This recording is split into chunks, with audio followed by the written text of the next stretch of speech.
decades-long dispute between the town of Andrews and Georgetown County. The town filed a lawsuit against the county in 2021, claiming they had not given them the full amount of money promised in their 2014 penny sales tax referendum. Anna Harris breaks down the story.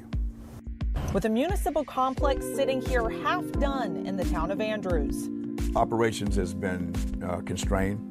This building is meant to house the Andrews Fire and Police Departments, but according to a 2021 lawsuit, the construction had to stop because the town claims they stopped receiving the funding they were promised from the 2014 Georgetown County penny sales tax revenue. Documents state $1.5 million of that revenue was estimated to go towards the municipal complex, but when the county was collecting the total, they ended up having nearly $13 million over what they estimated. Plus, McClary says their complex ended up costing over double what was expected. In turn, the lawsuit claims the county did not fund the full cost of the rest of the project, counting the extra money as surplus to go elsewhere. It's not the penny sales tax that we have an issue. We have an issue with the management of it. The county's ordinance states the money collected in excess must be first applied to complete a project the tax was imposed for. But because they felt that they've met the obligation with the town of Andrews, they cut us off. Now it's time for the two to face off in court. That date has been set for March 17th of next year. Georgetown County says they do not comment on pending litigation, but also say they paid Andrews the original $1.5 million twice. Now, McClary was able to provide me with those receipts, but he also says they're still short about $2.7 million to finish that project. The lawsuit also claims $7 million of that surplus was set to go towards individual county council members for their own district projects. So all of these things that are listed on here in this $7 million, they're telling me that this is more important than the lives of the people in this building and the people that come here for service. That's a problem. In Andrews, Anna Harris, Live 5 News.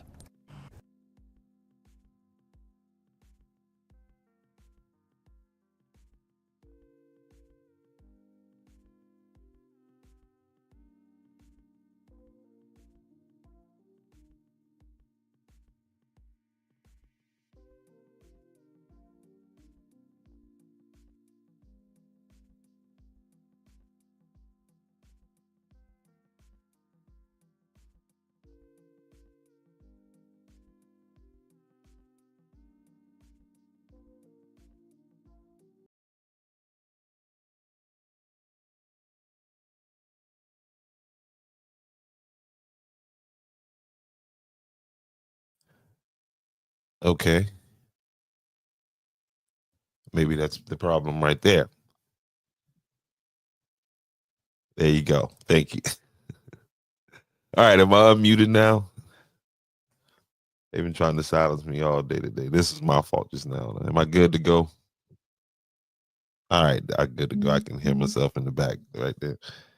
Good to go. Thank you from my studio engineers. But anyway, let's start over. Good evening, and welcome to Real Talk Tuesday, where we get into the local politics that affect us and our community. And local politics meaning politics that is affecting you. If you are wherever you are right now, your local politics affect you. And tonight, we have a big topic on the table. That video that you saw, what they're talking about is a situation that's been going on, ongoing situation for the last 3 years. And we're going to take a dive into that tonight, to getting into the history of that, how this came about, when it began, because there's a historic court case that a judge finally decided, hey, look, after 3 years of being in court, where the town of Andrews said, hey, look, we need this money to go ahead and complete this project. The judge has said, we have a court date, and now this is going to be heard in court. Again, we're going to get into the nuts and bolts of all of that tonight.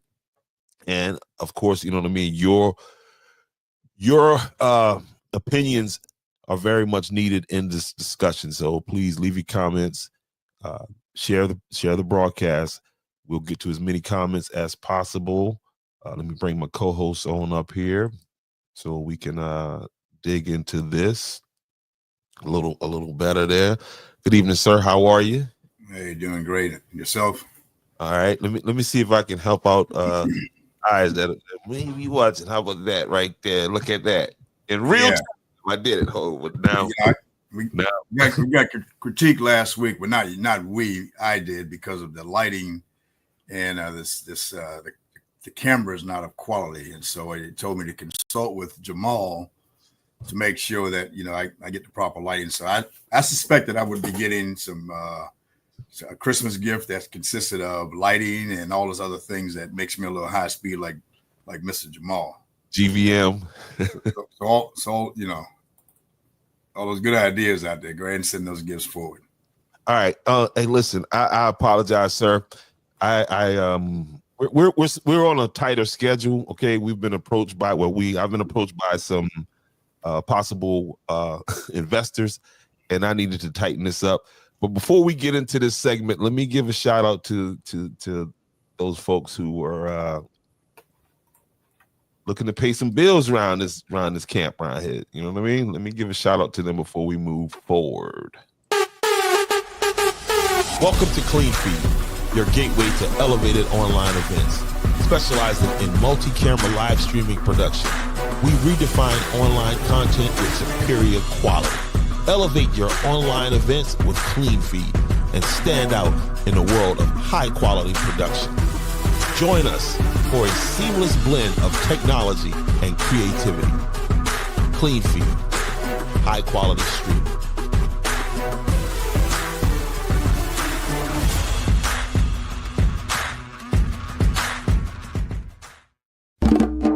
Hey man, I'm on my way to the finest place for everyone to play, where the drinks are cool if the sun is hot, and the Merle's Inlet's Marsh Walk. Enjoy spectacular waterfront dining and live music with breathtaking saltwater marsh views at the Merle's Inlet Marsh Walk. Marsh Walk, where the view, the music, and the fun are always free. Marsh Walk, Highway 17 Business, Waterfront, Merle's Inlet. Are you tired of pesky bed bugs ruining your nights? Say goodbye to those annoying bugs with our effective and safe bed bug heat treatment. Our service is fast, reliable, and ECO-friendly. With our treatment, you'll be able to sleep peacefully without worrying about those pesky bugs anymore. Don't suffer through another night of uncomfortable sleep. Book your appointment now and get ready to say hello to a better night's sleep. All right, and so then I was supposed to bring you up, and then, but you working on it, okay? So I see we have some consultants out there. It got some Lighting, consultants out there. Format, that's all good. We want to improve the quality of what we do here, but more importantly, we want to continue to provide transparency to what we do on this end, what I do on this end, and of course, anything else that of interest to the people. We want to add some truth to it or some light to the topic. So any positive feedback in terms of how we can do this better is welcome. And Absolutely. Absolutely. All right. So I mean, let's get right into it. You had Live 5 in today. I got this loaded up to help us, right? Because what I want to do is dig into this thing a little deeper, because what we got was a snapshot right there of what was that, a 2-minute clip, a minute and a half clip of a 2-hour interview. Yes. Mm-hmm. But that's how the news do it. So shout out to Anna for coming and putting light on that story, though, because she didn't have to do that. And thanks to them, I think somebody put up on Facebook. They was like, they put the picture. I'm gonna put this here and see what this was about. This is about your town, right? That's what this is about.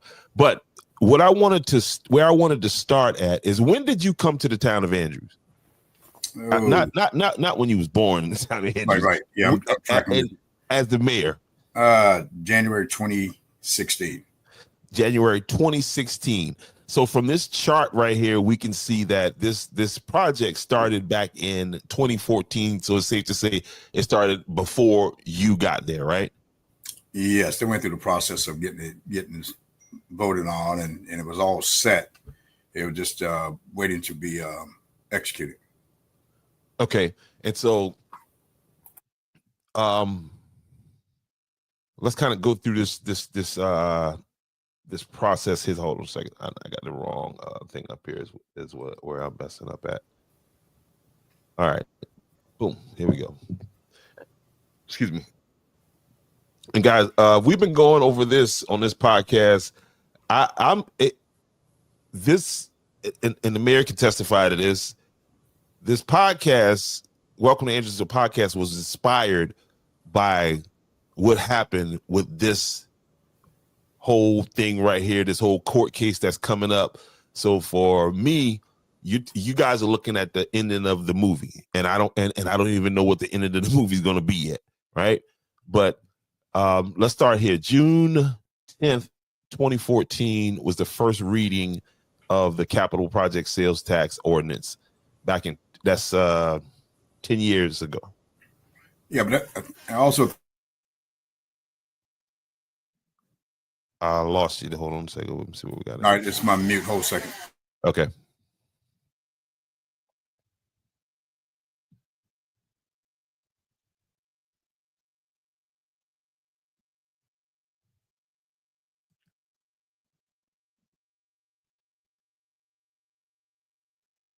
Hey, listen, if you want, any of you would like this document right here that's on the screen, please just put your email in the comment section in the chat, and I'll definitely send that over to you. Yeah, this is what it is. Go ahead. Okay, right. So folks can understand the purpose behind this type of money. And I'll try to keep it condensed because there's a lot of detail behind all of this. I apologize, sir, but the purpose of the night, I think the purpose of this platform, take as much time as you need, because for those who are seeking out that truth, there's documents to back this up, and so let's go ahead and walk that down. Go ahead. Yes, bottom line. The penny sales tax, just like what we just went through. So the folks that are in the county and who are aware of the purpose of the penny sales tax is to collect a penny. In this case, in 2014, it was 1 cent added to the 6% on your sales tax.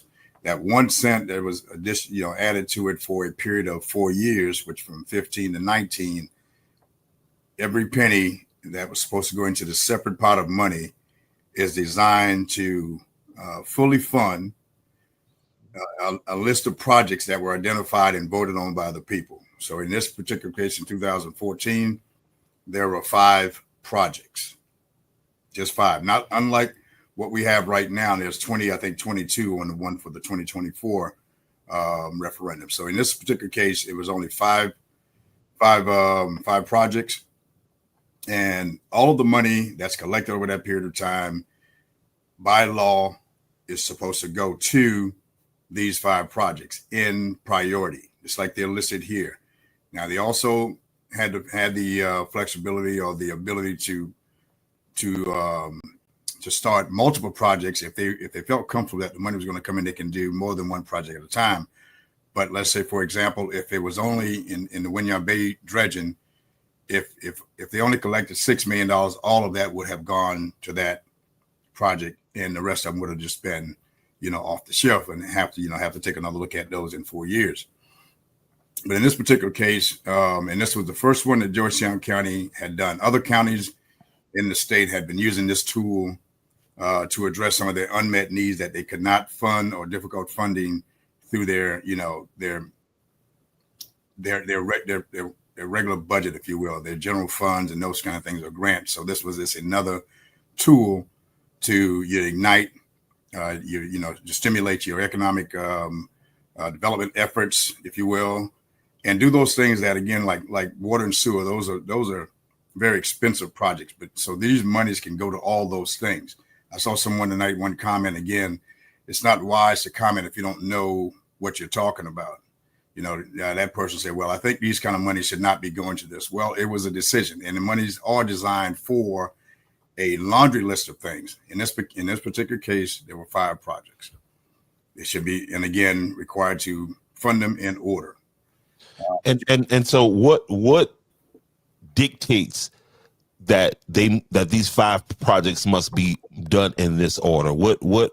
Well, the state, if you put that back up, you'll see there's the capital project sales tax ordinance, which was 2014-28 in this case, and the state sales tax act. You can go to those documents, and it's very specific. And this ordinance is a byproduct of the state statute. So there's certain things have to go into this ordinance. One thing that is critical in this particular case, the county, through their commission, through their efforts to get these projects on the referendum, had the option to say we will fully fund or partially fund these projects. The language that is in the referendum, it says fully fund. Okay, that's key. And when you say fully fund, further down in that document, it talks about all those things that are required to be funded. And that's whether it's preparation. For example, if we didn't have land for this particular building, then you could have used those funds to purchase the land, do any kind of landscaping in preparation, all things to make this project whole and functional, not to sustain it. These are not sustaining dollars. All right, so you said fully fund, right? Yes. And these almost like cost, fully fund, all that's in that document, and that's law. Yeah, and so just so y'all know, I've been on this like a for a minute, and so when you say fully fund, let's talk about what does that mean. What does that mean for the 5 projects? That means that so they collected $41 million. Yeah, and that's the other thing key too. So all of these figures are estimates because there was no analysis done or required to come up with these figures. Someone did they're their best guess.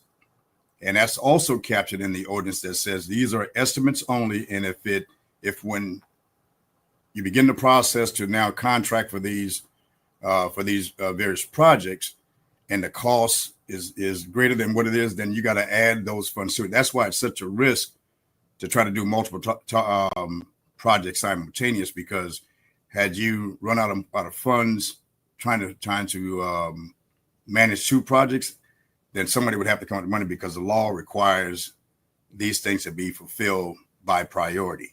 You follow me? All right. And you said it's captured in the ordinance, meaning it's written in there that you should, before you move to one project, you must first fully fund the first project.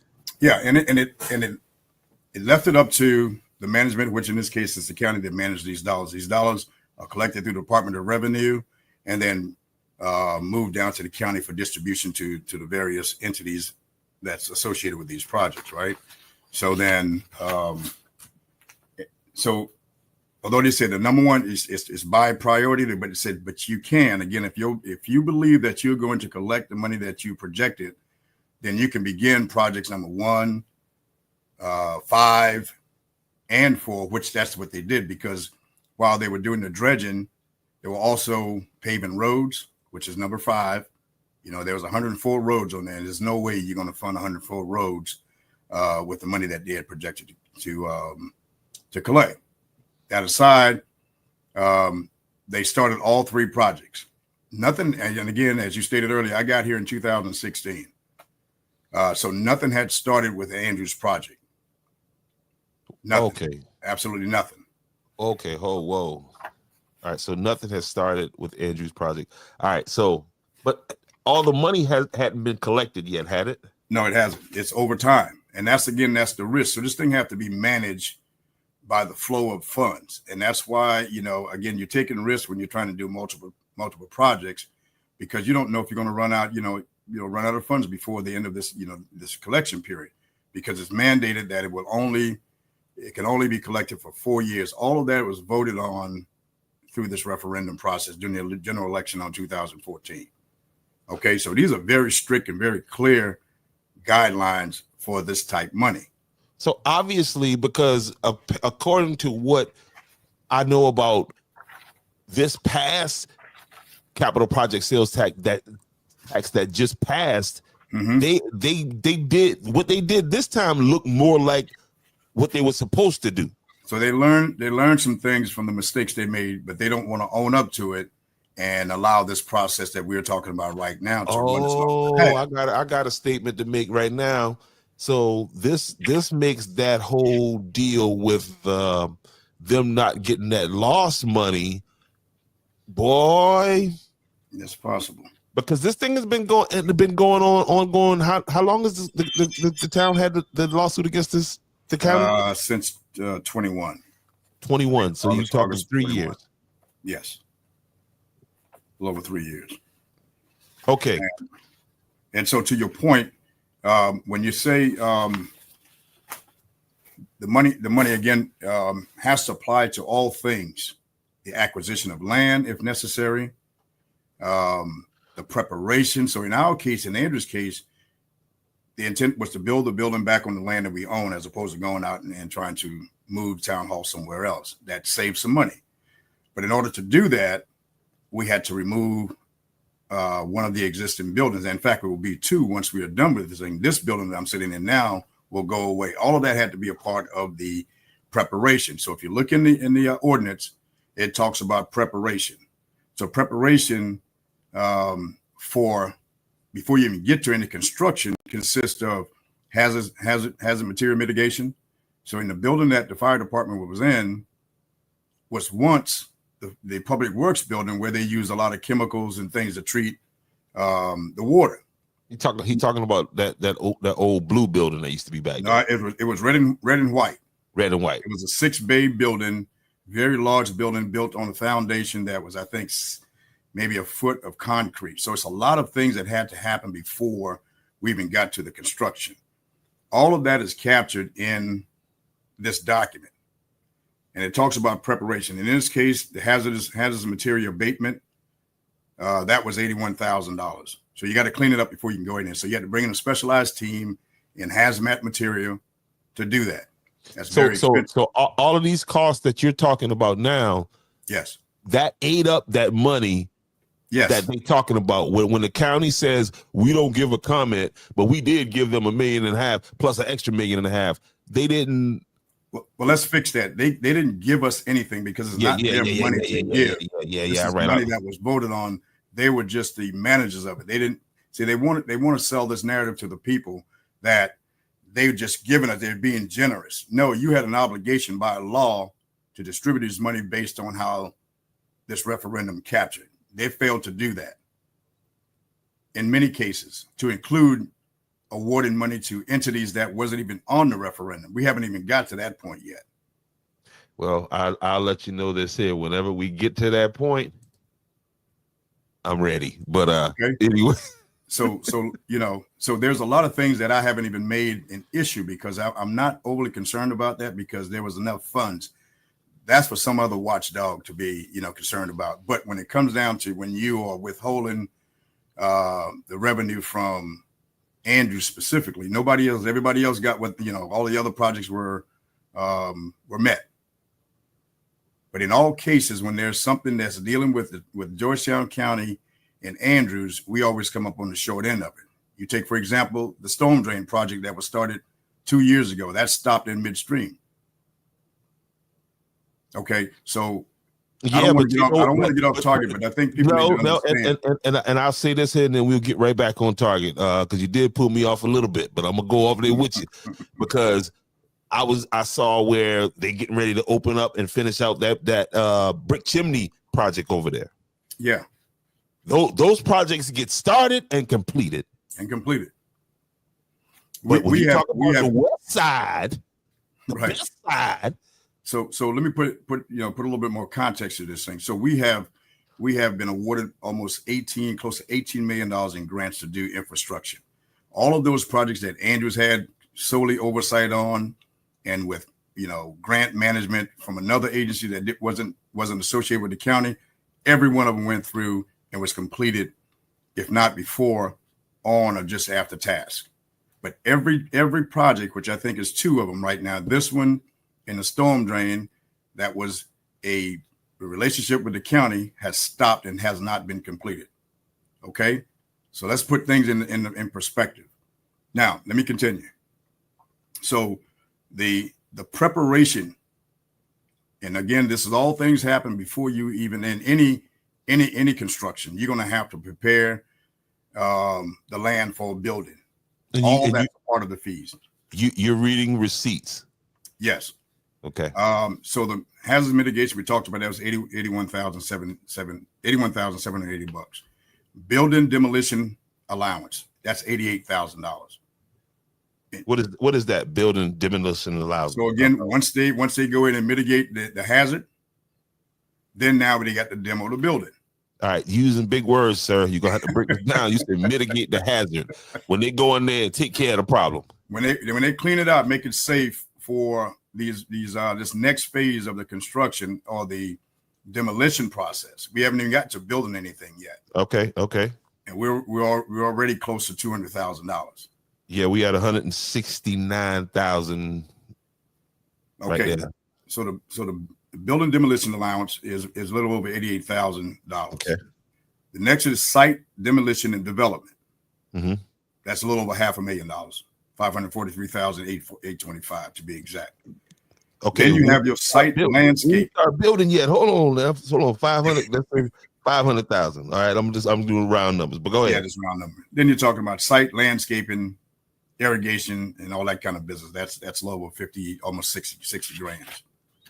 And these are actual receipts that you got there. This is how it's laid out in this lawsuit.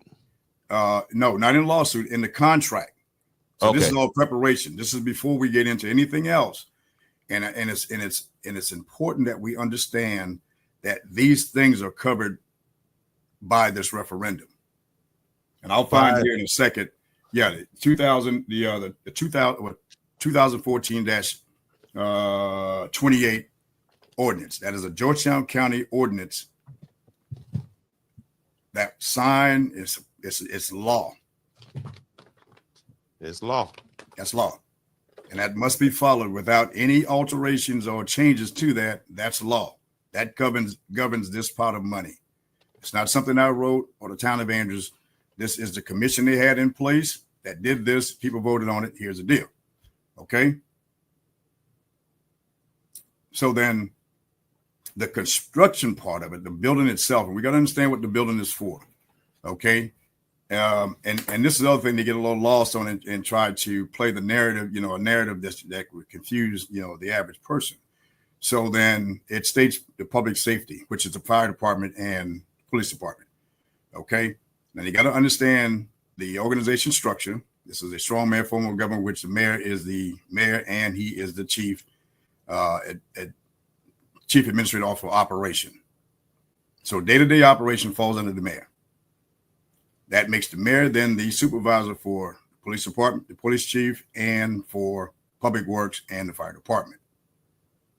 Now, we all know that it's not set up in terms of, salary for that, but that's that responsibility. You have the responsibility every day for all things for whomever sits in this chair under this form of government, which is a strong mayor form of government.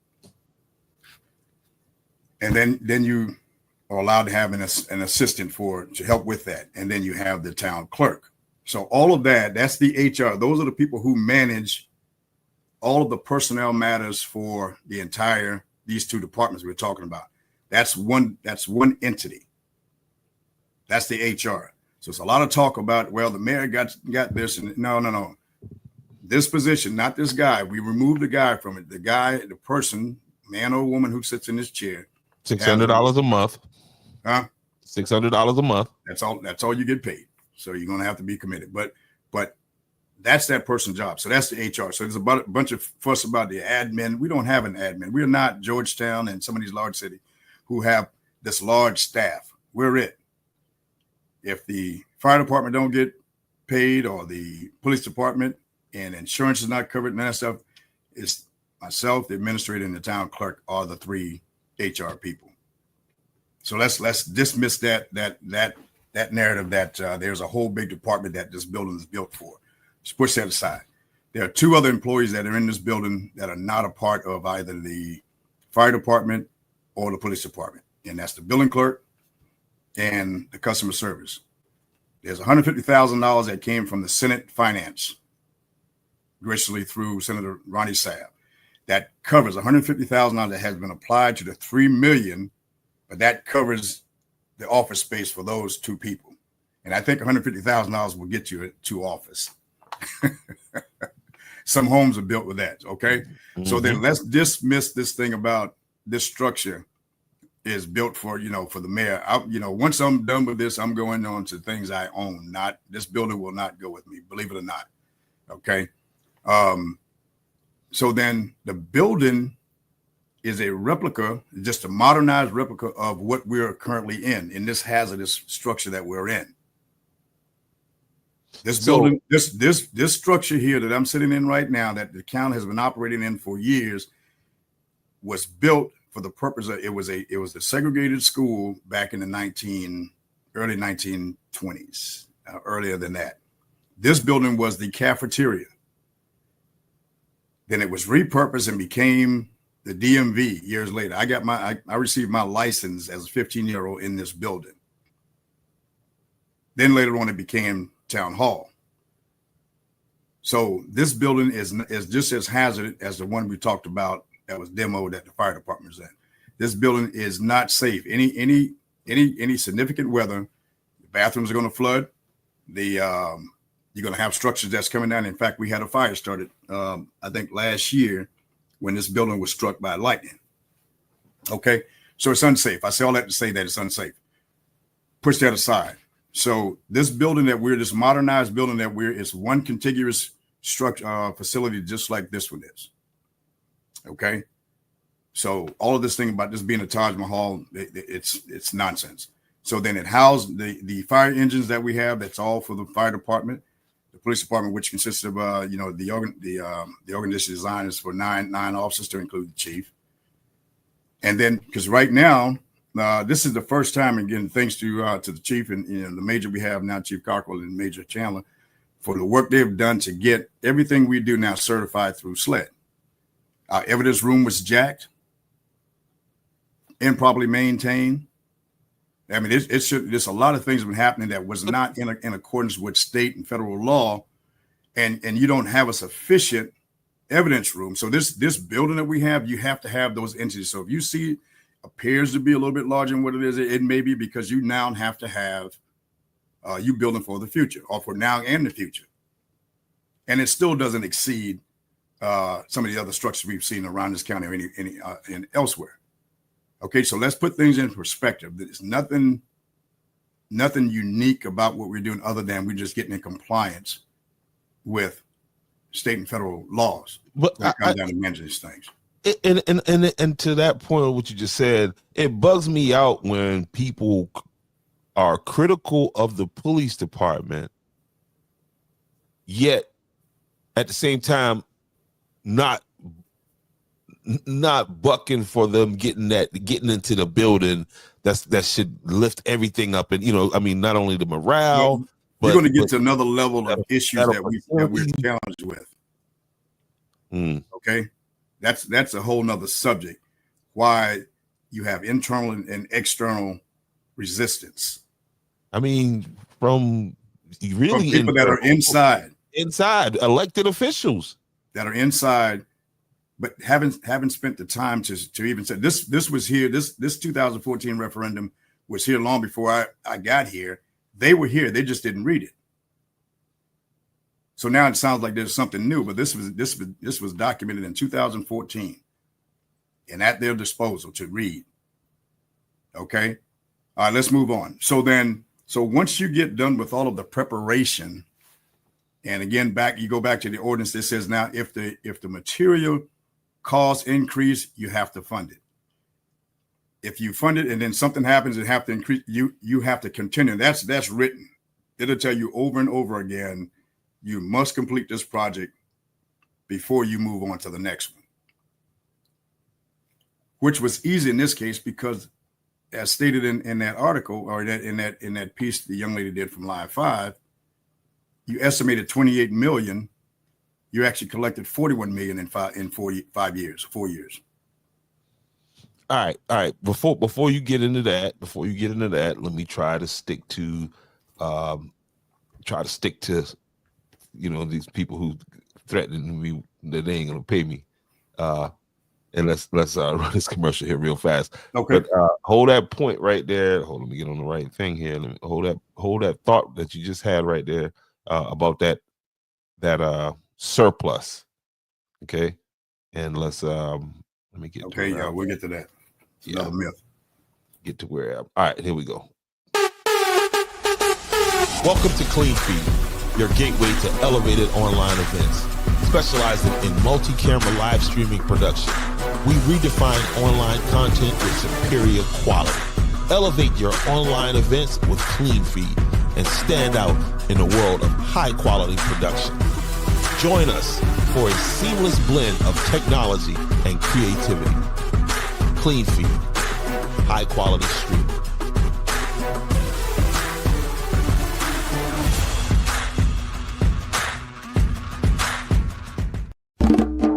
Hey man, I'm on my way to the finest place for everyone to play, where the drinks are cool if the sun is hot, at the Merle's Inlet Marsh Walk. Enjoy spectacular waterfront dining and live music with breathtaking saltwater marsh views at the Merle's Inlet Marsh Walk. Marsh Walk, where the view, the music, and the fun are always free. Marsh Walk, Highway 17 Business, Waterfront, Merle's Inlet.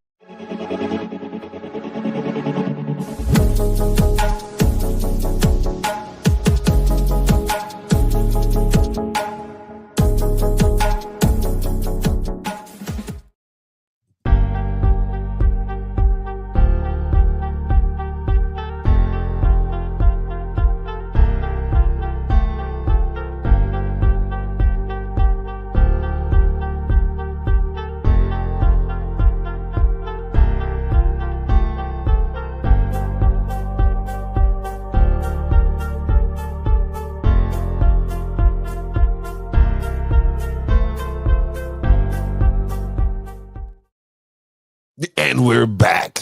Always wanted to say that. But listen, for anybody that has a business, that last 30-second spot right there, that is your spot. You can have that spot. So if you don't have a commercial and you need to get a commercial done, please give me a holla and we can make that happen for you. If you got an event that you want to put in that spot right there, just give me a holla. We can talk about pricing and how we can get that out even more. So back to what you were just talking about. You were getting into the fact that you were highlighting the fact that in this when they collected this money, when this money was raised over that period of time from 2014 to 2019, the estimated amount to be raised, and we did agree that the estimated amount was not they didn't come about that by no professional means. It was just some people sitting in the room saying, hey, I think this would cost that. I think this would cost that. But what they did was protect themselves in that ordinance that we're talking about, that you're referencing, by saying that we acknowledge that these are just estimates. And the way we're going to write this ordinance is that, we're not going to hold you to those estimated numbers. But everything will be fully funded until this money runs out. Yeah, I mean that's paraphrasing it, obviously, but it clearly states, and I'll go to I think it's about page 3 or 4 of this 2014 28 ordinance. It says the capital project sales and use tax shall be used and expended for procurement. So we talk about the preparation, procurement, design, engineering, project management, construction, preparation, or improvement of capital improvements for dredging, public safety, road improvement purposes in the list above. It also goes on to say that if this referendum is to be approved, and it was, it must be expended for the purposes stated. in the priorities listed above, although the projects may be funded simultaneous. I talked about that earlier. So this is verbatim from this ordinance. And it says the net proceeds of the capital project sales and use tax, if approved again, may be used to pay debt services on bonds, if any issue, to pay the costs of certain projects. Expenditures of the revenues from the capital project sales and use tax, if approved again, shall be subject to acquisition. So if you got to buy property, it says acquisition of property, right of ways, design, engineering, considerations, funding of projects from other sources, bids in excess of the project estimates. That's language, that's verbatim out of this document. So they knew going into this, just like we knew going into the 2024 sales tax process, that those are a better guess because where we, as a municipality, we have a professional engineering group. We've had some preliminary work done for the projects that we went after in this new sales tax list. So we can give them a better guesstimate. But this commission that was working this, they even took it a step further. They also set aside a percentage of money to cover anything that, that may be caused to, material increase or something that just overlooked, because again, none of this was designed and cost out by a professional engineering group. These were all best guess from, everybody in their respective, positions. So then again, which apparently was done properly this time as opposed to 2014. Again, this is language in here. Now, so I would say that they being the people who were charged with dispersing that money and charged with control of that money, I would say that they did not read that ordinance. Well, you got to think about it now. Again, this ordinance was sitting around for at least 2 years prior to, my arrival. I'm not so sure what had happened up until that point. And then you have to look back even further than that when you're talking about relationship between this town and this county.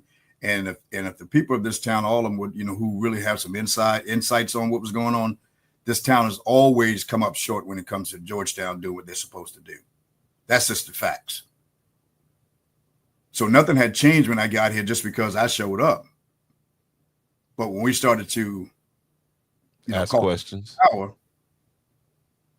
and present these documents, then I guess they didn't figure we would get to this point. Well, I have an obligation to protect the interests of this town and the people of this town. So, I'm going to always do my due diligence to make sure that we're doing, and there's nothing that we were asking for. Again, this is stuff these are funds in this particular case that is due to this town. So I see back in, and this, I apologize to, No, go ahead, please. To your point with the safety of the building that you're in, January 20th, 2020, which will be 4 years in a month, in a couple days, asbestos and lead paint was put for the town of Andrews Town Hall. And I would like to read that. Then February 25th, 2020, environmental mold report for Andrews Town. But you have a chart that speaks to this. Again, for our new listeners or people who just wasn't paying attention before, you and I have covered this in great detail over the last couple of years. So I would invite you to go to this chart that shows, all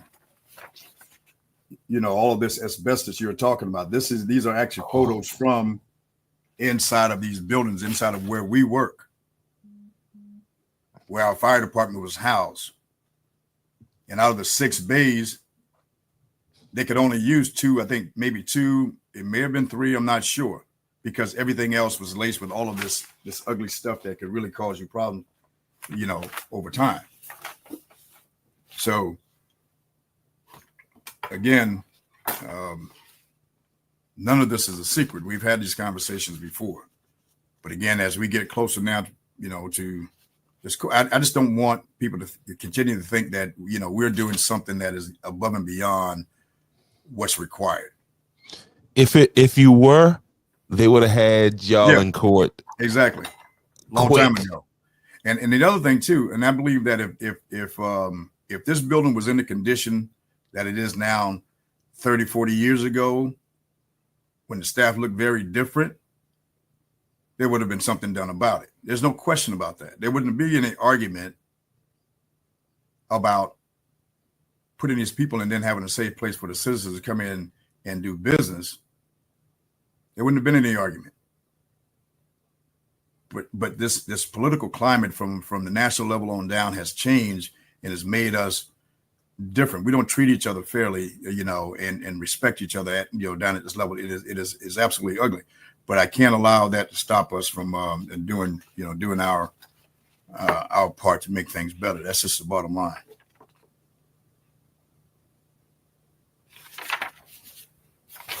But you can, so that document you have the 2014 ordinance that speaks to that. You have the pictures that show the condition of this thing. I mean, it's to me, it's there. So then this, I use terms when I was, in the military, this slicky boy move. So you're in Korea, you try to be slick about things, you get called slicky boy. So this slicky boy move, which means that you're trying to dodge around, ordinance in this case or policies. They quickly went and then said, well, we're done. You send me a letter. I mean, we have this. I think you just showed this document. This is a timeline from 14 until September 22 or September. Yeah, I'm sorry. Let me go back to the time that we filed the lawsuit. So August 21 of 2021. This document captures every document, every conversation we had with the leadership in Georgetown before any contract was let. We met with the guys who were sitting in position, which was the administrator, those county council reps that were there. They're all gone now. But these are actually official documents. These are just a sequential timeline and a blurb from the meetings. But we met with these guys. We communicated with them before we took this to the public, before we even thought about lawsuit. We had face-to-face conversation, our attorneys at the table. The attorney then for the county stated that, yes, he wrote this document. I told him, I said, you did a fine job. You just didn't follow it.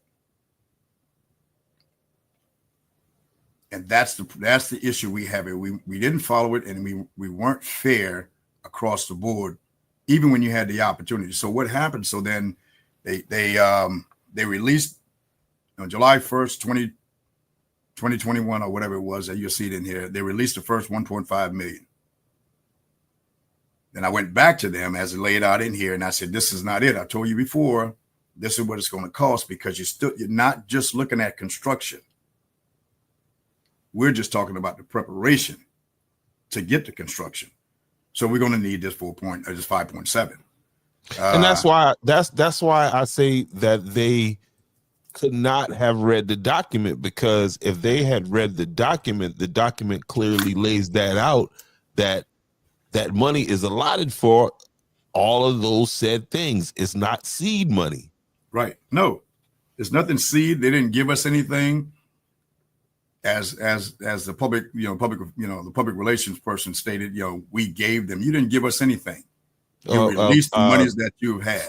Former county councilman District 3, Everett Carolina, got on this show a long time ago, back in the Renegade days, back when I was broadcasting over on this wall,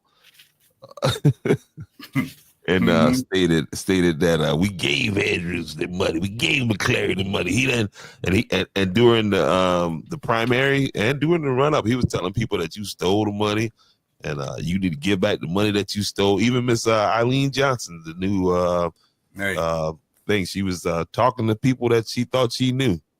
And I didn't come back home or anywhere to steal money from anything. I don't need to. And that's the ignorance of people speaking and don't know. And if I was interested, I'd be sitting in court with them on another issue. But they're not worth my time. Just let's stay focused on the business. That, you know, they can talk and say all this stupid, you know. But to your point, if it was anything illegal we've done here, What? I've always invited them to go to SLED, go wherever, the ethics. Scott Harper would be covering this with garbage and beyond like you wouldn't believe. So I'm comfortable being able to account for every dime that comes through this town, so they can go find something else to do with their time.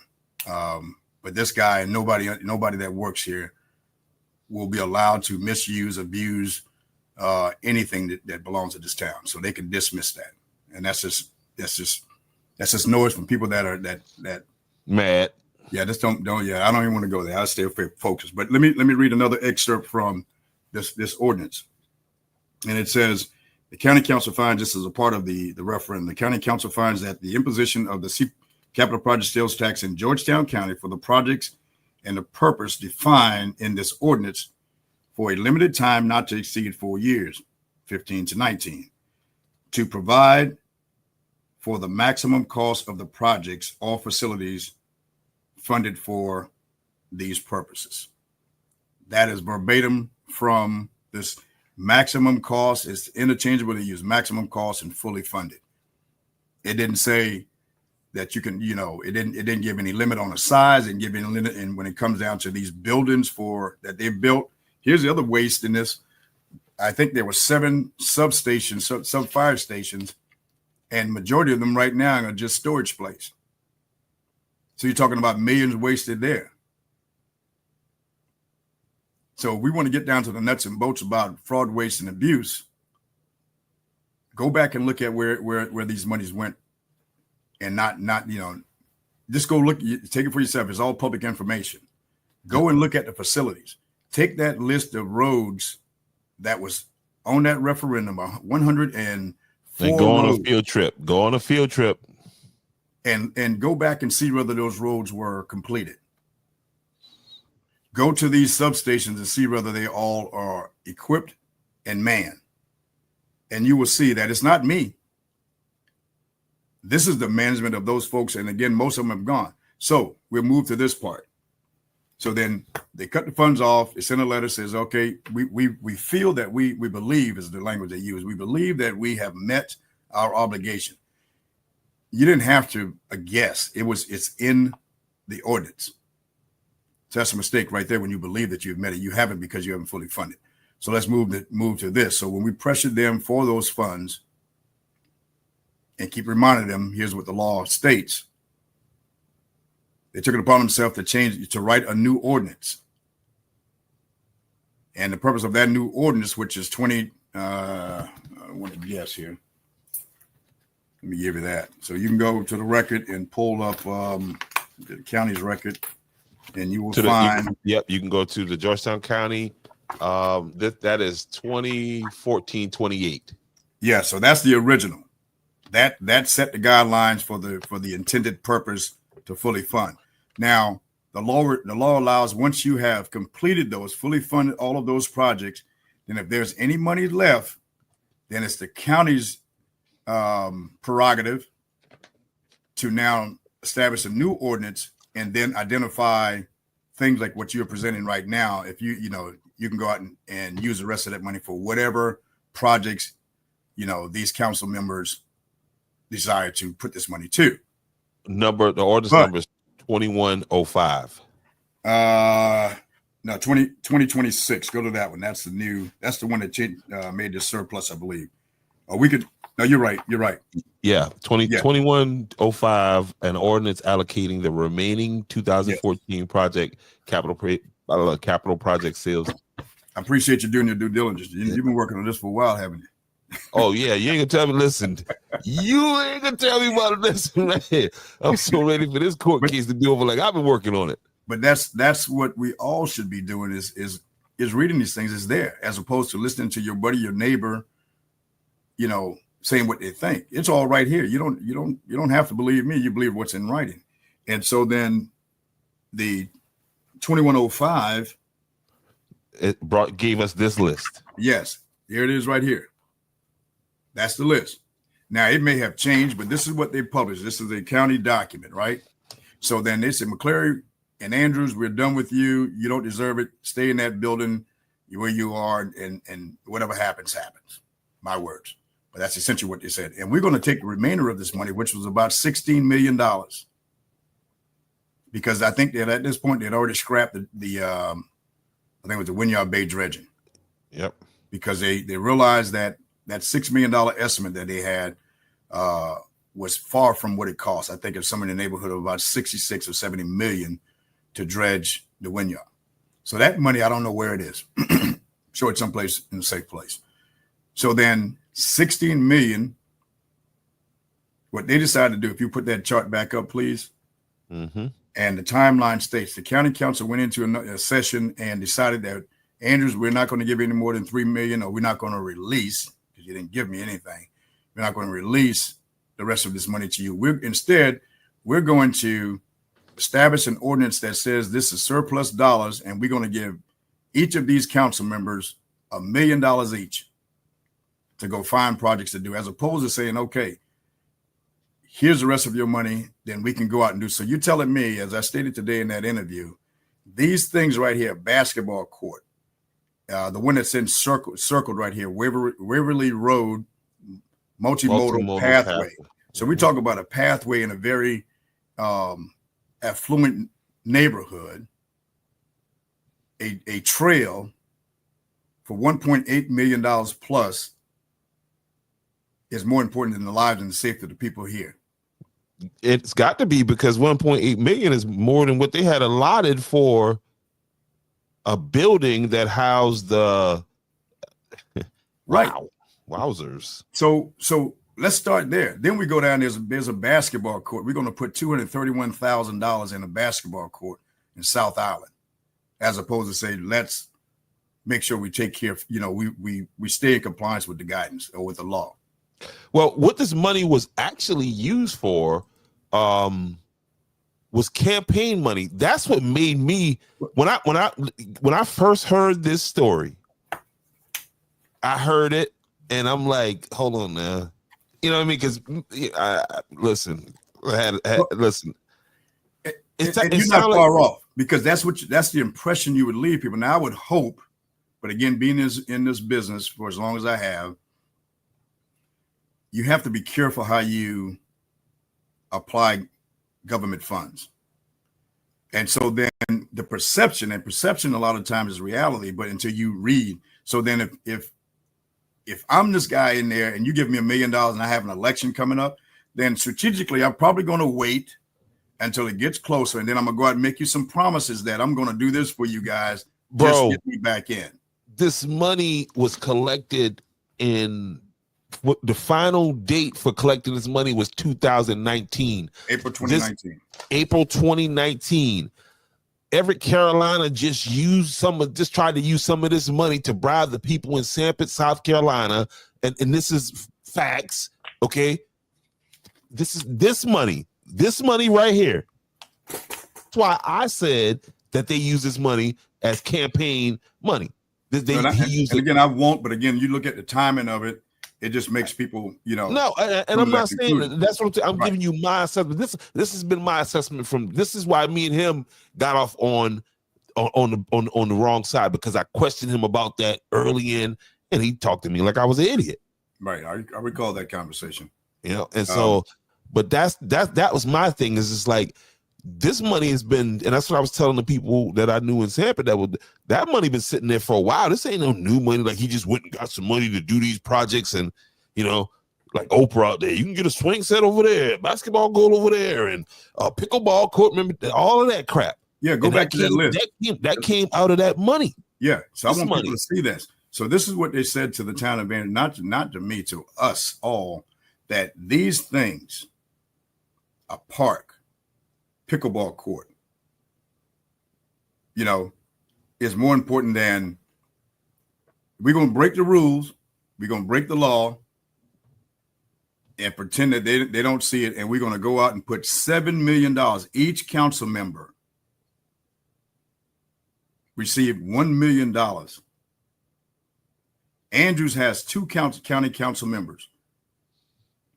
Even if all the things they did was in accordance with the law, those two gentlemen could have applied those $2 million, but again, they wrote us off a long time ago. Okay, so when it becomes that personal, because I call truth to power, I'm the bad guy, but it's right here in writing. It's in every document, and you look at the timing when these things were done. I will tell you that that's a problem. That's a problem for them, for those who made these decisions to deem these monies surplus when they hadn't met their obligation. That's a problem beyond my level. I'll tell you that. If anybody wanted to pursue that, but just look at this. You wanted a path for golf carts in Pawleys Island. I guess that's where Waverly Road is, and you know, and if you dig a little bit deeper, you may find some people that are associated with that trail. Oh, it's the name that was put on that. That's on the county website. I know. That's on the Georgetown County website. That was given credit was given to the Parks and Recreation. Public Works Director. His name was on that. Right. On that project right there, Waverly Road. And when I did the FOIA and got the account for the spending for this money that we talking about, $1 million went to the Public Works Department and $1 million went to the Rec Department. None of which was written up in the ordinance. In that ordinance, yes. In the ordinance, and I wish y'all. I ain't gonna say I wish y'all, but y'all. Sue me if I'm lying. All right. How about that? You're right. So there was some adjustments from this document that they initially published, and then what they put in this referendum. Not very much, but if you look here, you know, even if let's say McCleary is all off pace, you know, or wrong. Look at number 8. It says lighting and signage on trails in North Santee and Sampit and Andrews. We still haven't gotten that. If that was the case, that's not even so. Okay. Comparably, yeah, that's if you look down at line golf, well, not golf, hotel H. You see lighting signage on trails. Yeah. I see that at $88,000. Yep. $88,000. That still haven't made it to Andrews. And that's what my man asked Everett about that. Everett got, man, listen, don't worry about that. You bringing up old stuff. You know what I mean? No, this is law. You wrote it, you signed it, you voted on it. You took the money. So where the light is? I mean, let's put the building aside. Where's the signage and the lighting, whatever that's supposed to be, because nobody asked us, you know, what we needed beyond this building.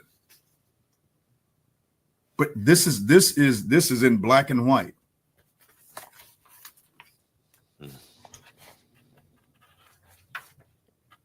You know, this is record. So right here, and I've been on it like a whole. Go ahead. Where's the lie? Where is the fairness? Where's the truth? Where's all this stuff that we're supposed to be about to make these things happen for the people? But then again, you know, and through this process, we've learned that, you know, since 1999, every dollar of our hospitality fees will go into the county. But that now, come on, that's somewhere in the neighborhood of $80,000 since 1999, and all of that money, those dollars should go towards the beautification of your street. So do the simple math from 99 until the time that we got those funds back.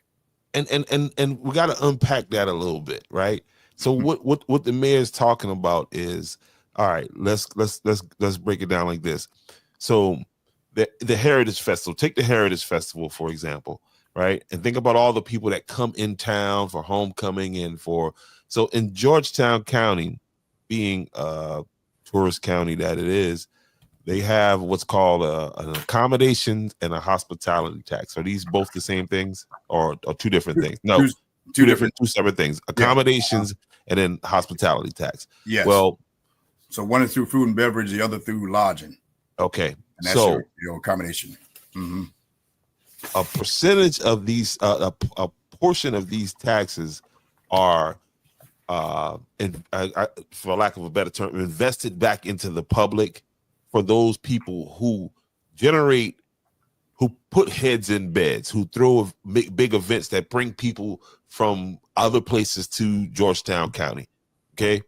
And so every year there's money that when they take these hospitality taxes from these visitors, this money, again, a portion of it is give back to organizations and groups to help them build up their whatever their event is to bring more people into Georgetown County. Did I say that right? You're spot on. Okay. And so that money, because remember, Andrews had the good old days. Andrews had different things to where, but just by being in Georgetown County, the town of Andrews qualified for this money. And since 1999, now this money on the scale of what you said is $70,000 to $80,000 a year. $80,000 a year. That money is to be invested into streetscape, to building up the streetscape. Okay. And so from 1999, right, up until recently, that money, I think it's 2024.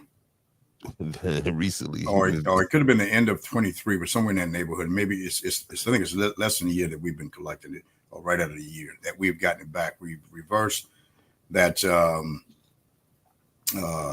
The title escapes me right now. But bottom line is, we went back and said, no, we want our money back, and so money. Was it taken, or was it? No, it was not. In all fairness. Yeah, so, that's what I'm saying. So what happened? So in 1999, for whatever reason, I still haven't found that in the files, that made sense that we would give up this revenue to the county. We should have been getting something back in return, but nothing. So whoever was in charge in 1999, and I'm gonna go back and look that up, they decided, nah, we don't want this money. Yeah, we forfeited all of our, it by law, it's 2 cents that are collected on those type funds. One go to the county, one come to us on all sales. We weren't getting any of it. So as we look at the revenue that's pointing now, of course, it's a little bit different now. We're talking about 80, and it could be more. I have to look at the numbers now. About $80,000 that we should put back into community activities, back into streetscape, and all that business, again, to attract more tourists and tourism. We want people to come in and stop, shop, do that kind of business. But you're limited, because then what the town end up surviving off of is just your general fund revenue, and then your water and sewer that is specific for that. You can't use those dollars for anything else. That's by law. Mm-hmm. So whatever you generate through taxes and fees and permits and all this other stuff is what you get for salary, equipment, those kind of things. Again, we were very fortunate to receive, again, in the tune of about $18 million in grant over time to address the infrastructure challenges we've had. So that's how we're staying afloat. But these other dollars that should be coming to us, and thank God that from the process we went through with the vision and plan and that kind of business, there was smart. We had a company out of Greenville doing that. So their experience, they say, where's this money going? I'm like, I don't know. This was something that wasn't obvious to me. And as we look into it, it's all going to Georgetown, and there's no return. So we got that back. And about the same time we discovered that, looking at the property, the town's property, and you can go on Q Public, Georgetown County Q Public, and that's where all of your property, who owns it, and what is value at. All of Andrews' property is valued significantly less than county property. What is county property? All recreation buildings. And let me give you an example. So there's a pavilion that's here. That's the pavilion. So this whole block where we sit was once Andrews' property. Sometime back in the day, Andrews sold half of this block. And we're talking about it, the whole square, half of that was sold to the county for a total of $6. the side closer to Piggly Wiggly, right? Yes. So they split the property. Town hall remained on half of it, and the rest of it was to. And again, we understand the benefits to having a public library and a recreation center. So that's what they decided back then. Well, here it is now. That pavilion, which again is just a slab of concrete with an overhead bathroom, nice little pavilion. That building is assessed at $293,000. I mean, it's not a building; it's a shed. $293,000 just for that. The library is like 1.2, 1.4 million. So you come next door where we've already put $3 million into the new building, and this building we've been operating in for years. All of that is assessed at $222,000. So what is the significance of that? Whoa. So you're saying that shed, the pavilion that folks have things on, that where a bunch of the homeless people hang out and live at, that, which is a concrete slab with a roof and a bathroom, that's worth more than the entire block? The entire block that this building and the one behind us sit on.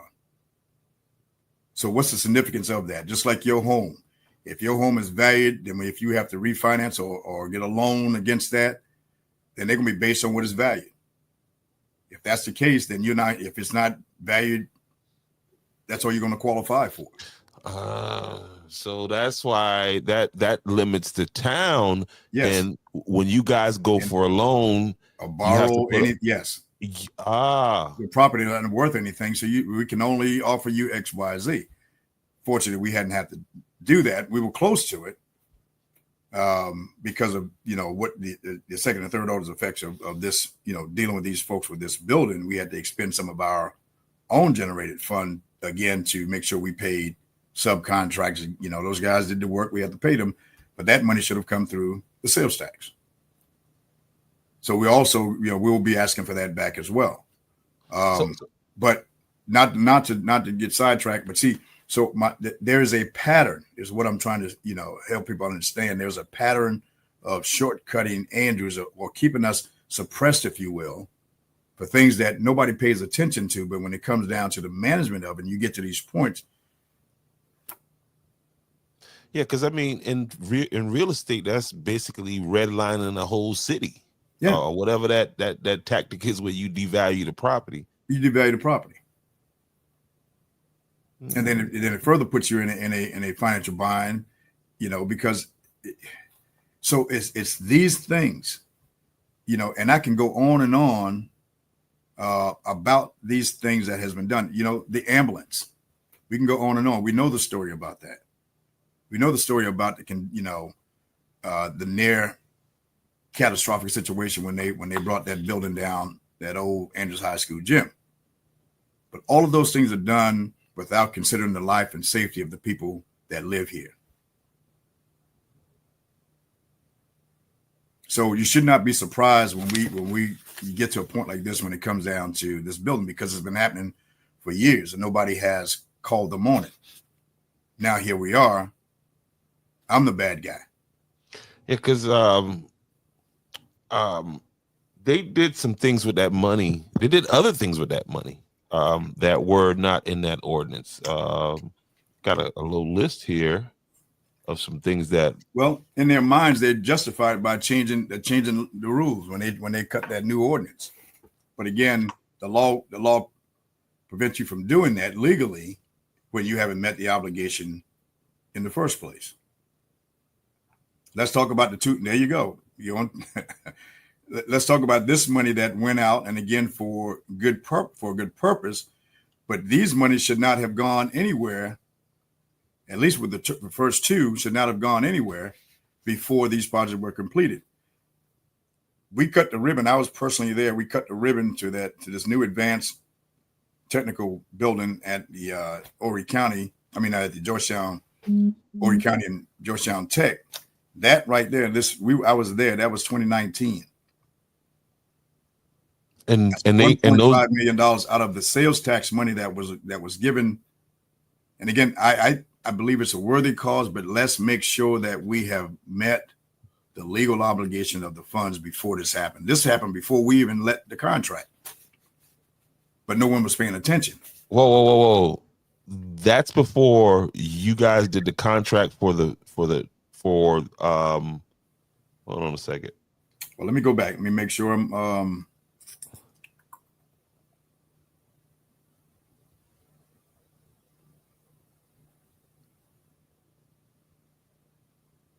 so the announcement of this advanced manufacturing facility at the Ori Tech was done July 13th, 2017. Okay. So the big plan was out there to do that. And again, I think it's a great facility, great people out there. And I love what they're doing at this institution.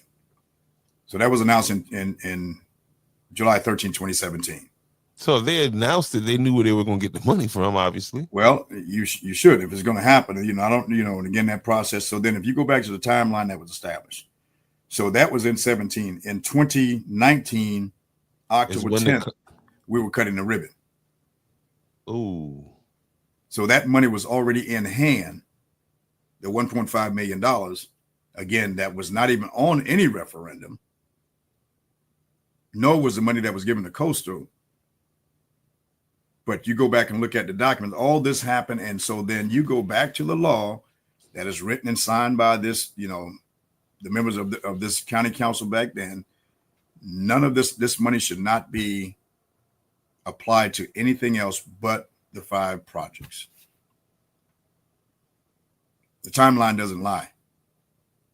The documents don't lie. Yeah, that's why they needed to get rid of you. They needed that the last election. The Bieber boy, you messed you that blew the plan up. They had it all timed out perfectly because they knew how far they could kick that court case down the road. And again, what's got us here is the fact that that court case is going to be coming up, and I think that's going to be monumental for the town of Andrews, because I mean, what if you got eyes? Before this last judge decided to say, hey, look, this thing is got to be heard on this date. I can't remember the female judge. I watched it online, but she asked the question, and it was a simple question, like, if the people voted for to fully fund the project, why aren't you fully funding the project? It was just, a simple thing. Yeah. And so that was a $2.7 million question. Yeah, I thought by now too. There's a part of me that thought they'd be like, all right, you know what? Let's go ahead and do what we're supposed to do to get this thing out of the way, and so we can move on. But listen, I just got this. Let me do this read right here, and then I want you to react to a video that I got earlier. We go this for me. I've been working on this so long, so if you're not interested in this case, along with whatever guests we bring on Real Talk Tuesday moving forward, we will be talking about this is going to be the biggest court case in the town of Andrews. This is Andrews, Georgetown, and I think Andrews is going to, I'll be taking bets on the court case. And Clean Feed has every intentions to be there to capture this right here, because again, that's going to be the end of this documentary that I'm working on, right?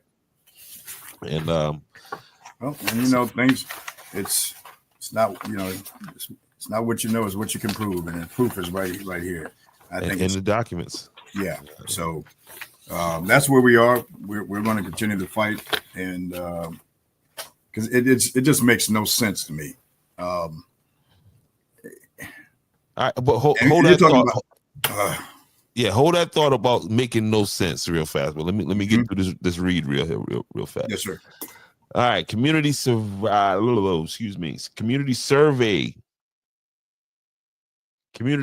drop. This is a cold read. Community survey and drop-in meeting. 2 opportunities to voice your opinion. Drop-in meeting December 12th, which was. Am I late on this?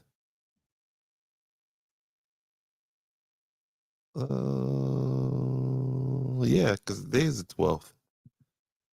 Yeah, I was a little late on this here. Let me back up on this. But you can scan this with No, your today's QR. the 10th. Oh, today is the 10th. Oh man, Mm-hmm.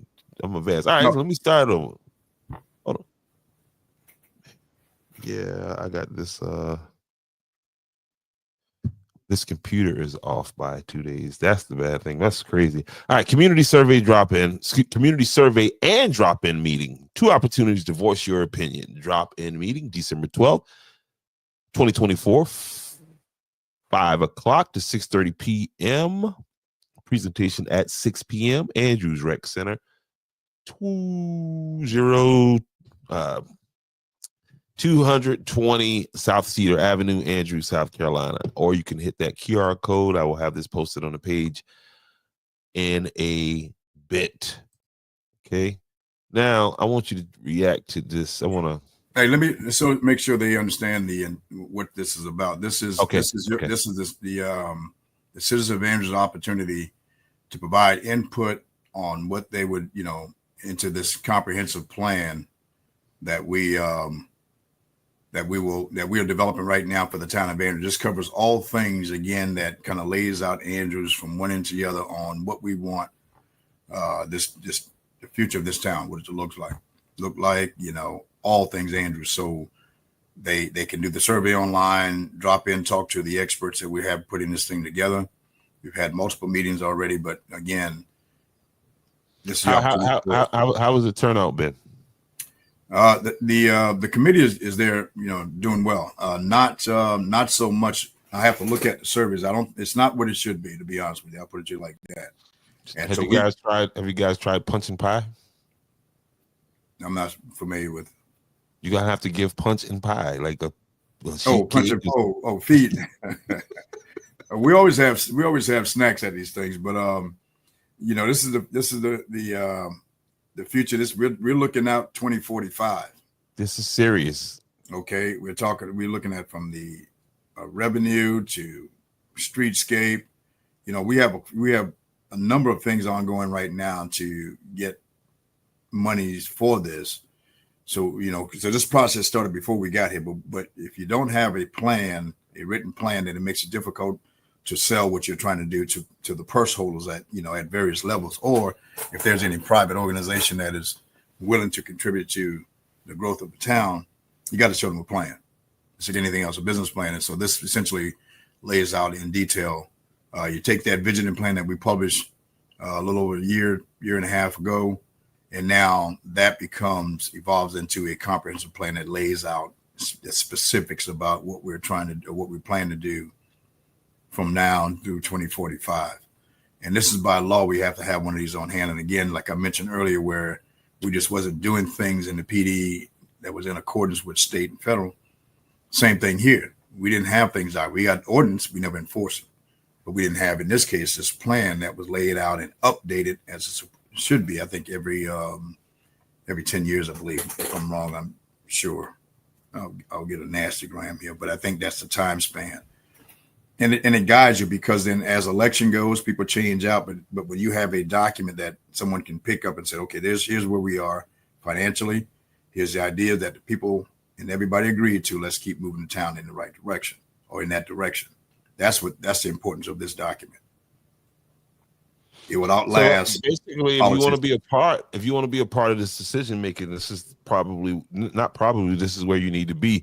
And you can go and check this vision plan out on the website right there. There it is right there, the Town of Andrews' website. Go visit that, www.townofandrews.sc.gov, or go to the Google Play Store or your Apple Play Store or whatever kind of store and download the app. Same thing, Andrews, Town of Andrews, .sc.gov.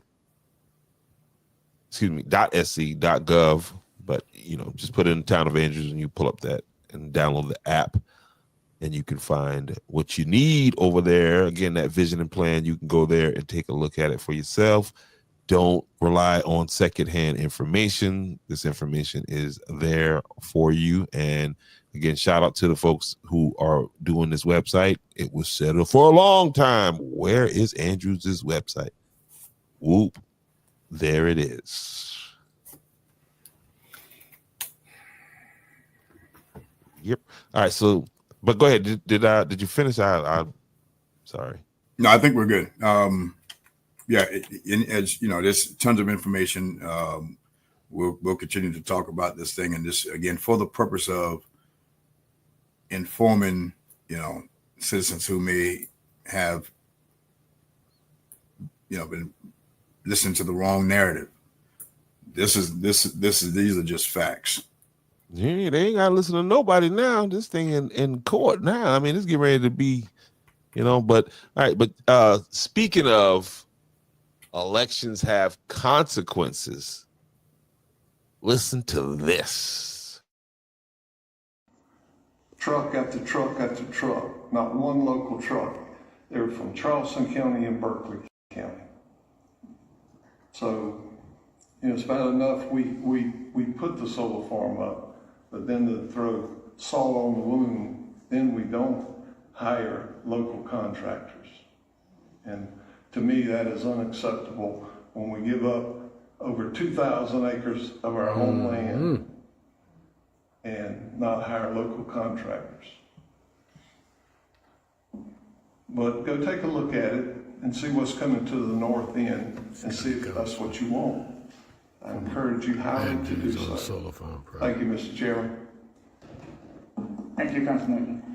Any further discussion regarding ordinance number 24-40? If not, all in favor, please raise your hand. Opposed? Let the record reflect 5 in favor, 2 against, 2 opposed. Thank you. We move on down to ordinance number 22. Long. Hey, you know what I would like to get I'm gonna have to go back when I'm just looking and see how many votes in 5-2. That's the favorite number over there. 5-2. Well, you know who they are. Hey, that's the thing. You know who you already know. If you give me the issue and the area that it's happening in, I can tell you how the vote's gonna break down. And that's, again, that's not the first time that statement was made, but it's so disingenuous that it's sickening, because if anybody know anything about contract or, government contracting, you can't just go out and hand select local contract or any contractor, especially, that dollar threshold. So saying that only appeals to, and if you do that, then you're asking for trouble. You're asking for some some serious legal issues. Backhanded. That's what he's that. Because, sir, again, break that. Let's don't kind of, if you could, break the words down a little bit right now, because what you're saying is that's it. This man is, and I don't think he's. I'm not going to say he's not intelligent, but I don't think he's thought out. And I want this to go to the people that went in that booth November 5th and just checked by his name, namely those folks out in Lambertown that stood out there and voiced these concerns, to sit and listen to this man. And this man that is speaking, guys, is Councilman Raymond Newton, one of the 2 councilmen that represent a part of Andrews, South Carolina. Listen, contracting and acquisition and procurement, you have to follow the law, because if I'm a contractor and you're not giving me a fair shot to bid on a project, then that project probably will never get done, because we're gonna be in court, because now you're not, you can't do that by law. You just can't give it to your local contractors or your buddy, whether he's local or not. You can't do that. Now, there's this IDIQ that we talked about when they utilize that contracting vehicle, and I think if you look deep into that may not have qualified for that contracting process. But other than that, you have to go through the full contracting process to give every contract an opportunity to bid on these things. And what that means is local or not, if you don't meet the qualifications, if you don't in the bidding process, right? If you don't have, if you need A, B, C, D, and you only got A, B, C, you don't qualify, and it doesn't matter that you're local. No. What Raymond Newton is suggesting is some underhanded, let me help my buddies out. Some of my buddies is not getting these contracts. Some of my buddies who I promised, y'all just put the bid in, somebody came in under them and a decision was made, and allegedly. But go ahead. Yeah, and look, I'm all for employing, spending, reinvesting into our community.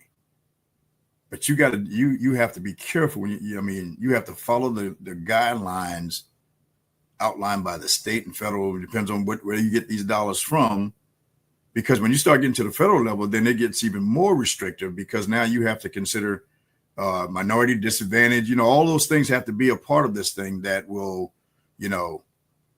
change who gets these bids. You got to, those things are by law.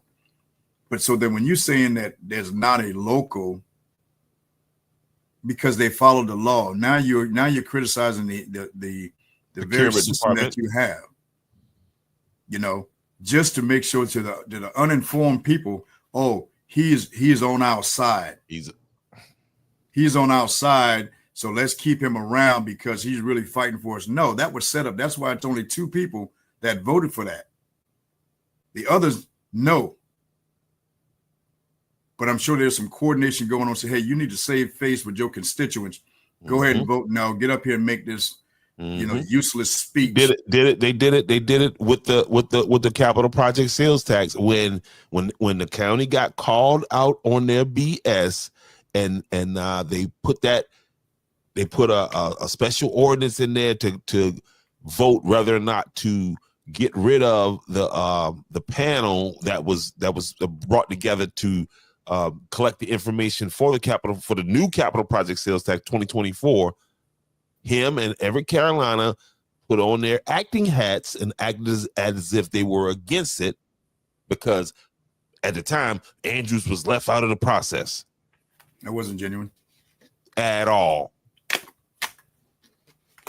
But these are the things they can do these things to voters that trust them wholeheartedly and don't check their work, don't check their record, don't go to these meetings and see the pattern that these guys employ. And it's not fair to the constituents that, just keep, just pulling the wool over their eyes, man. And then someone comes along like me and say, hey, look, that's not right. Then again, I'm the bad guy. And I mean, he made it sound like, because, man, we got to look out for the local boys and this and that and this and that. No, y'all think about this. That same council, again, you guys going in there voting for the same people. IP's leaving, right? This solar farm is now in there, you know what I mean, doing what they're doing. And again, per the rules, these people doing what they're doing, and you got your county councilman who acts as if he's for you. By the way, didn't show up at the Andrews parade again. And by the way, man, I heard y'all did a great job with that. I wasn't able to get there. Shout out to Carl Anderson who got there, because it was rumored that Carl Anderson wasn't there. But then upon further investigation, I was told, they would tell me, you need to blast Carl Anderson and this and that. That's why I just don't jump out of the window, any kind of window. No, Representative Anderson was here. He told me before he was going to show up. He and I sat on the COG board as well, and we spoke then. And true to his word, he was here early and in his rightful place. And the pictures, again, the pictures out there don't lie. You can go out. I think Gab captured the parade. 1,000 words when it's about the pictures. Yeah, pictures worth 1,000 words now, but the ability to alter them, they could. You got to be careful. It could have been AI. That's no. I saw him. He was there. And so that's not. It's not accurate. Whoever said that. I wonder why somebody would spread a dirty rumor about that man. Like that. No, he was here, and it was a good parade. But no, we and again, as you said, much credit to the staff. Miss Carla McKenzie, who heads up our parade, the staff who do all the work around here to get things prepared. All of them, everyone came together, and this time we had Dr. Giles was our Grand Marshal, so we're very proud of that. But we still, the kids came out. The kids did a wonderful job. Our Rosemary chorus came out and sang some Christmas carols for us, and so it was great. So again, much credit to everybody who had a hand in it, and things look great up there. But no, you see who's in this thing for the town. People got to look. I mean, stop.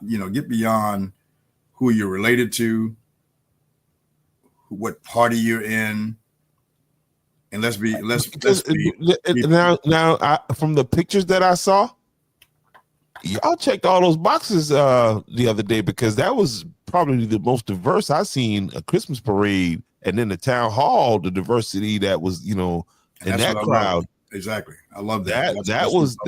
That was awesome, man. We live here together. We need to be able to come out and socialize and just come together for what's good. If it's not right, I would never ask anybody. First, I'm not going to do anything that's against the rules and regulation. But if not, I don't ask you to support what I say. I just read it. But let's come out and be a part of what, this effort to move the town forward is what we're asking people, man. And because I know there's been a plan in place a long time for this town not to succeed, and they are failing. They are failing miserably. And they're going to continue to fail if they're working against us. Yeah, because we as a people of this town, man, we're going to continue to move things in a positive direction. And so tonight, had an opportunity to go out to Andrews High and listen to all the chorus and the bands, did their Christmas program. The place was packed. Parents were there. Kids did a wonderful job. That's what a community is all about. Support our principals. They're working hard. We're working against, as adults, we're working against a lot to keep our kids safe and get them educated. It's going to take all of us to keep them focused. And so what I saw in there tonight was a great example of at least parts of our community united. Then you'll have those adults who want to get on Facebook and just, keep something stirred up. We're just going to stay away from them, dismiss them. Hey, hold on now. I stir up a little bit something too now. But see, here's the way I see it. I'll just cover that real. The media folks like yourself, Gab, other sources. You guys are, you report. It is not all of it is going to be, because nothing is perfect. We're going to have things that that we've fallen short on. That comes with the parking space. I'm good with that. If you're not balanced and you always want to report the negative. I mean, we've had a lot of, I haven't seen one report yet on Little Caesar Pizza, Pueblo Chico, our Mexican restaurant, anytime, just the story. These other good things. But as soon as something is not quite right, it's going to stir the people up. Here come the media. Oh, man. And when you do that, nobody's talking about all these things that has happened here, over that time period. Now you should be saying that you the victim blamer, So I respect the fact that you have a media platform. I am a guest on here. You don't work for the town of Andrews. I appreciate, what we've started in terms of being able to communicate to the folks, but I get it. So I can't be mad at you. I can't be mad at I can be mad if you're not fair. If you don't share the good with the bad, or the not so, pleasant, then I have a problem with that. And that's where I see in other platforms, it's just constantly keeping us at each other's throat. And that is not okay. And I want resolution. It might be messy resolution, but I want resolution. And the invitation to both of those parties involved still stand. Not on Tuesday night, but tomorrow night for sure. We get in there, get it in. You know what I mean? I follow you on your other platforms. I'm familiar with what you're talking about. But again, I appreciate this time because it's a time where we can share real information. And I would offer folks to go to the website. You can FOIA whatever you want to if you're not trusting what's being said, so you can see it. Come to the meetings every third Thursday. Next week, it won't be Thursday. It'll be Tuesday. Come to the meetings and get updates on what's going on. That's what I wanted to ask you too. Are you guys going to put out your holiday schedule, or is it on the website yet? I haven't been on there. We're getting close to that time to when, you know. Yeah. So if not, I'm sure it'll be up here shortly here.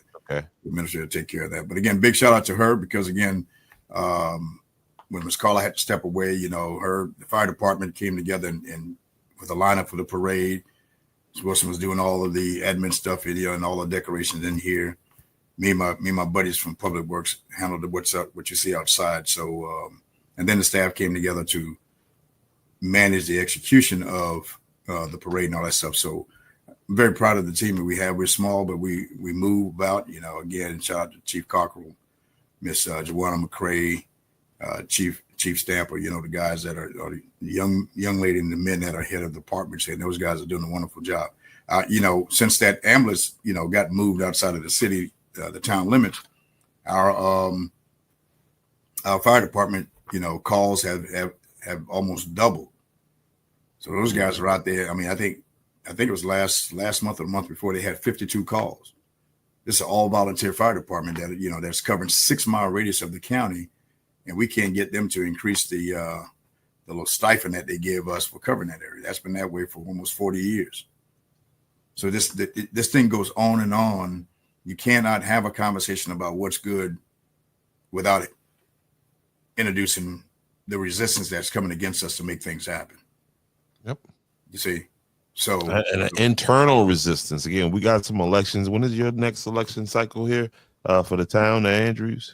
Next year, we'll have 3 council seats on the ballot.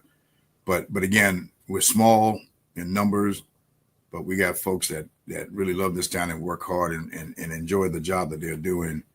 A lot of things are getting fixed. It's hard to tell when you're having a system as old as it is, but I'm very proud of our teams that are out here working. So here we are. No doubt. And the holiday schedule will be posted next week, so you guys be on the lookout for that. We get down into that. Well, I'll tell you what, sir. Again, great talk.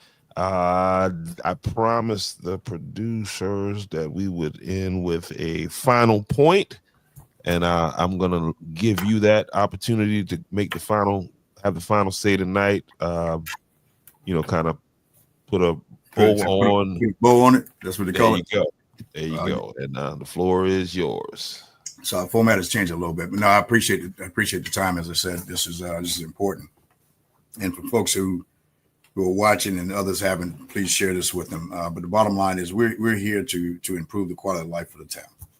A lot of things are moving in the right direction. We still have some things to fix, and that's always going to be the case when you're in a small town that is old. But the biggest thing right now is us coming together to work as a unified community. That's what's big, regardless of what anybody says. This is your home. Let's treat it that way. Your neighbors, let's love them as we're supposed to. And so that's where we are right now. And so I appreciate everyone. This is holiday season now. We know we have folks out there that are less fortunate than some of us. There's some out there that are homeless. There's no real quick answer for that, but we can help make these days a little bit more comfortable if we consider others, outside of our families. And so then continue to listen, be safe. We'll keep you updated, and just ask God to bless this town, all of the people, and everybody that's listening out here. And we'll see you in the next Andrews podcast, Real Talk.